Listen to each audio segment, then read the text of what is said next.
Bismillah, alhamdulillah, wassalatu wassalamu ala rasulillah, wa ba'd. Mengenai penyembelihan ahlul kitab, maka ini sudah menjadi kesepakatan kaum muslimin. Kesepakatan kaum muslimin mengenai halalnya sembelihan ahlul kitab berdasarkan firman Allah Subhanahu wa taala, wa ta'amul ladzina utul kitab. Dan ta'am di dalam ayat ini maksudnya adalah sembelihan mereka ahlul kitab, yaitu orang-orang Yahudi dan Nasrani. Bahkan Imam Ahmad mengatakan la a'lamu ahadan qala bi khilafihi illa an yakuna sahiba bid'ah. Bahkan Imam Ahmad mengatakan bahwasannya aku tidak mengetahui seorang pun yang menyelisihi pendapat ini kecuali orang-orang ahlul bid'ah yang mengatakan tidak boleh memakan sembelihan ahlul kitab. Akan tapi perlu kita garis bawahi bahwa sembelihan ahlul kitab itu dibagi menjadi tiga.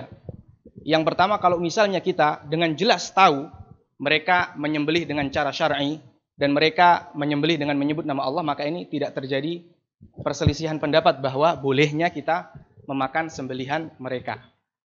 Kemudian yang kedua, kalau misalnya kita tahu tetangga kita misalnya orang Nasrani atau orang Yahudi, dia menyembelih hewannya dengan cara yang tidak syar'i, dipukul misalnya atau ditenggelamkan dan tidak menyebut nama Allah meskipun dia orang Nasrani, dan kita tahu jelas karena dia tetangga kita, kita tahu kenal baik, maka ini kita tidak boleh.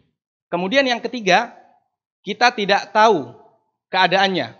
Apakah dagingnya ini disembelih dengan cara syar'i atau sudah dibacakan bismillah atau tidak ketika menyembelih.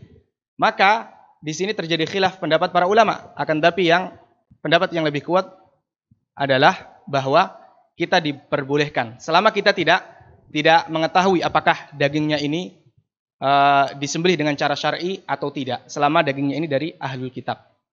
Jadi tidak perlu kita bertanya, wah ini dagingnya tadi disembelihnya dengan cara apa? Tidak perlu. Karena apa? Karena Rasulullah SAW ketika diberikan daging kambing dari wanita Yahudi kepadanya, Rasulullah SAW tidak bertanya apakah dagingnya ini disembelih dengan cara syar'i atau tidak. Nah,